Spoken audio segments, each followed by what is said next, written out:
তো এবার profit loss কি সেই জিনিসটা বুঝতে হবে। তো প্রফিট লস বোঝার আগে আমাকে কিছু টার্ম সম্পর্কে বুঝতে হবে। ফার্স্ট যেই টার্মটা আমরা জানবো সেটা হচ্ছে কস্ট প্রাইস। এটাকে আমরা সিপি বলেও ডিনোট করি।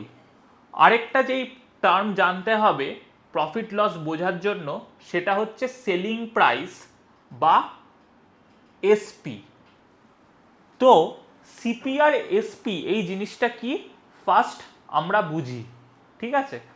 তো ফর এক্সাম্পল আমি ধরলাম এটা একটা শপকিপার, ঠিক আছে। তো এই শপকিপারের কাছে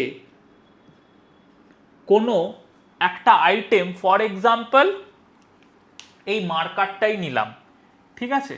এই মার্কারটাই শপকিপার সেল করছে 25 রুপিজে, ঠিক। কিন্তু এই 25 রুপিজে শপকিপারটা সেল করছে, এই শপকিপারটা এই মার্কারটা কোথাও থাকতে নিয়েছে। ফর এক্সাম্পল এই মার্কারটা একটা কোনো কোম্পানির থাকতে এই শপকিপার নিয়েছে, যেই কোম্পানি এই শপকিপারকে 20 রুপিজে দিয়েছে, ঠিক আছে। তো এই শপকিপারের পার্টিকুলার এই মার্কারটার কেনার কস্ট প্রাইস কত, 20 রুপিজ, ঠিক আছে। এই শপকিপার এই মার্কারটাকে কি দামে কিনছে, দ্যাট ইজ আমার কস্ট প্রাইস। তো সিপি মার্কারটার কত, 20 রুপিস।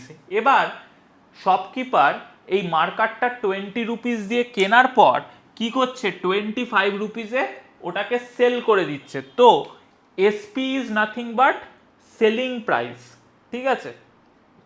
তো এই শপকিপার কত টাকা প্রফিট করছে না, ওই শপকিপার প্রফিট করছে rupees 25 minus 20, that is equal to rupees 5। তো 5 টাকা শপকিপার প্রফিট করছে। তো প্রফিট হওয়ার কন্ডিশন কি, প্রফিট হওয়ার কন্ডিশন হচ্ছে selling price is greater than cost price, ঠিক। সিমিলারলি যদি এই শপকিপার 15 রুপিজে এই মার্কারটা সেল করে, ঠিক আছে। ফর এক্সাম্পল ও 20 রুপিজে কোম্পানির থাকতে মার্কারটা কিনলো আর 15 রুপিজে সেল করে দিল, তাহলে সেক্ষেত্রে আর শপকিপারের প্রফিট হবে না, তখন কি হবে, লস হবে। লস কত হবে না, cost price minus selling price, মানে 20 মাইনাস 15, দ্যাট ইজ আমার রুপিস 5, ঠিক আছে। তো লস হওয়ার কন্ডিশন কি, লস হওয়ার কন্ডিশন হচ্ছে cost price is greater than selling price, ঠিক আছে। তো এই জিনিসটাকে আমরা যদি ইন জিস্ট বুঝি তাহলে আমরা এটাকে এইভাবে রিপ্রেজেন্ট করতে পারি যে প্রফিট আর লসকে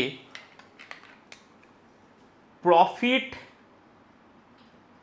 equals to selling price minus cost price and loss equals to cost price minus selling price. Profit possible when selling price is greater than cost price or loss possible when cost price is greater than selling price, ঠিক আছে। তো এইভাবে আমরা profit বা লসকে explain করতে পারবো। Next আমাকে যেই জিনিসটা বুঝতে হবে সেটা হচ্ছে প্রফিট পার্সেন্টেজ কত।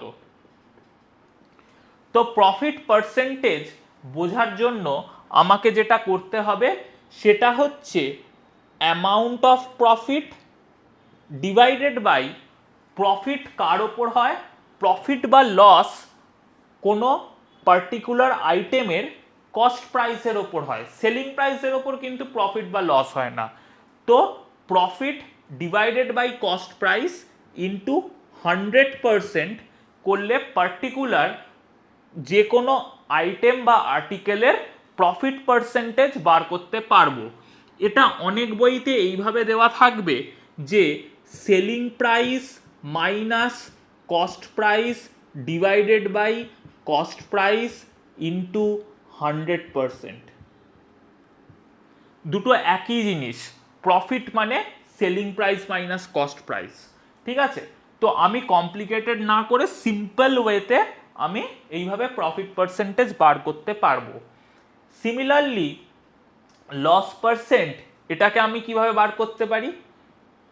Loss divided by cost price into 100%। লসটাও আমার কস্ট প্রাইসের ওপরই হয়, কস্ট প্রাইসই ডিসাইড করে পার্টিকুলার কোনো একটা আইটেমে প্রফিট হচ্ছে নাকি লস হচ্ছে। তো loss divided by cost price into 100% করলে আমরা লস পার্সেন্টেজ বার করতে পারবো। এবার যখন লস পার্সেন্টেজ বার করছি তখনই এই ফর্মুলাটা কিন্তু আবার চেঞ্জ হয়ে যাবে, হয়ে কি হবে? CP minus SP divided by CP into 100%। ঠিক, কারণ আমরা জানি loss is equal to CP minus SP হয়। ঠিক আছে, তো আমরা এই ফর্মুলাটাও মনে রাখতে পারি, কিন্তু তার থাকতে বেটার আমরা যদি এই ফর্মুলাটা মনে রাখি। ঠিক আছে, আরও একটা জিনিস যেটা মনে রাখতে হবে, সেটা প্রফিট বা লস কস্ট প্রাইসের ওপর ওয়ার্ক করে, আর যেটার ওপর ওয়ার্ক করে মানে কস্ট প্রাইস সেটা ডিনোমিনেটরে থাকবে, আর প্রফিট আর লস নিউমারেটরে থাকবে। তো এই ফর্মুলাগুলো যদি আমি ইউজ করতে পারি প্রপারলি, তাহলে আমরা প্রফিট আর লসের সমস্ত প্রবলেম করতে পারবো। ঠিক আছে, এরপর আমরা প্রফিট লসের বেশ কিছু প্রবলেম নিয়ে দেখি যে কীরকম ধরনের প্রবলেম আসে, আর সেই প্রবলেমগুলোকে আমরা কিভাবে প্রপারলি ডিল করতে পারবো। তো আমরা ভিডিওর নেক্সট পার্টে মুভ অন করছি। তো এবার আমরা প্রফিট লসের ওপর একটা প্রবলেম নিয়ে চলে এসেছি, যেই প্রবলেমটা সলভ করলে আমাদের এই পুরো বিষয়টা কনসেপ্টটা প্রপারলি ক্লিয়ার হয়ে যাবে। তো আমাকে বলছে a bicycle purchased for ₹6,000 and sold for ₹7,200। তাহলে আমি বলতে পারি সিপি অফ বাইসাইকেল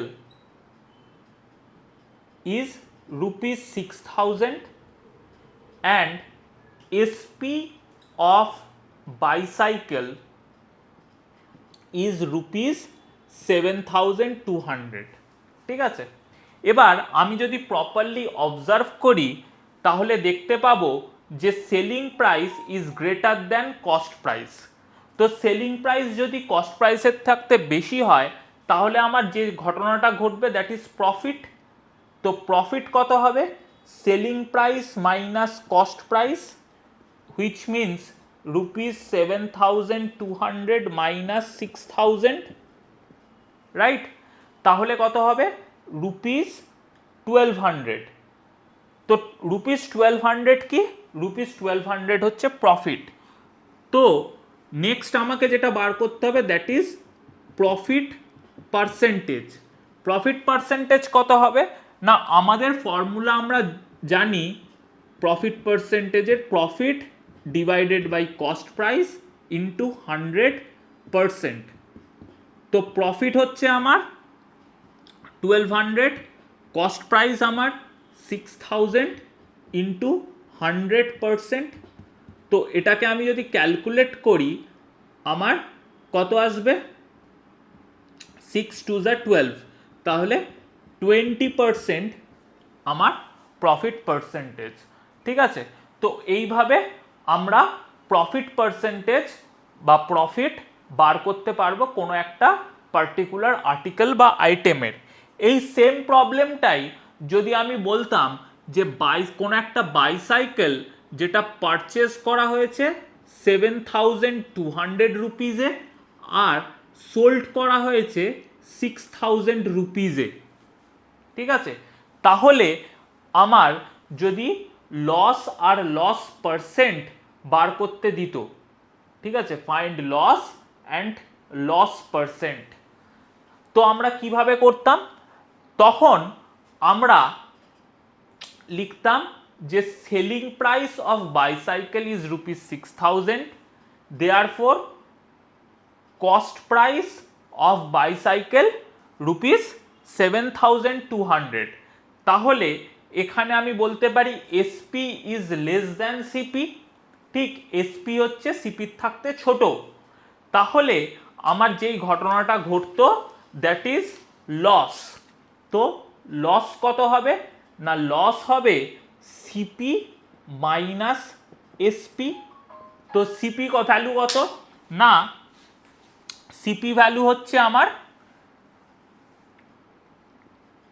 7,200, ঠিক আছে, আর এসপি ভ্যালু হচ্ছে 6,000। তাহলে এটার ভ্যালু আসবে কত, 1,200, ঠিক। তো 1,200 হচ্ছে আমার লস। তাহলে আমাকে যদি লস পার্সেন্টেজ বার করতে হয়, ঠিক আছে, লস পার্সেন্টেজ ফর্মুলা কি হবে, loss divided by cost price into 100%, ঠিক।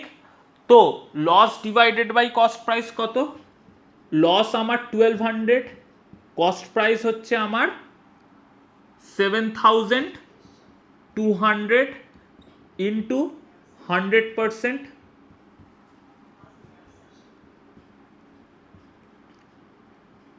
6 দিয়ে যদি আমি কাটি 12, 200, 653। তো আমি এটাকে বলবো 50/3%। আমি জানি 16, 3 যা 48, তাই তো, তো 16 হোল 2/3%। তো লস পার্সেন্ট কত হবে, 16 হোল 2/3%। তো এইভাবে আমরা লস বা লস পার্সেন্টকে ক্যালকুলেট করতে পারবো। তাহলে আমরা একটা সিঙ্গেল সামের ওপর কিভাবে প্রফিট পার্সেন্ট, লস আর লস পার্সেন্টকে ক্যালকুলেট করতে হয় আমরা প্রপারলি বুঝতে পারলাম। আমাদের এডুকেটলির যে ইউটিউব, ফেসবুক, ইনস্টাগ্রাম পেজ আছে, সেই পেজগুলোকে ফলো করো, যাতে আমরা এরকম আরও অনেক ভিডিও বানাতে পারি। আর যদি কোনো স্টুডেন্ট অ্যাডমিশন নিতে চায় আমাদের অনলাইন বা অফলাইন ব্যাচেসে, তো তারা নিচে এই ভিডিওর এন্ডে যেই নাম্বার দেওয়া আছে 6289579869, এই নাম্বারে কল করে বা হোয়াটসঅ্যাপ করে যোগাযোগ করতে পারে।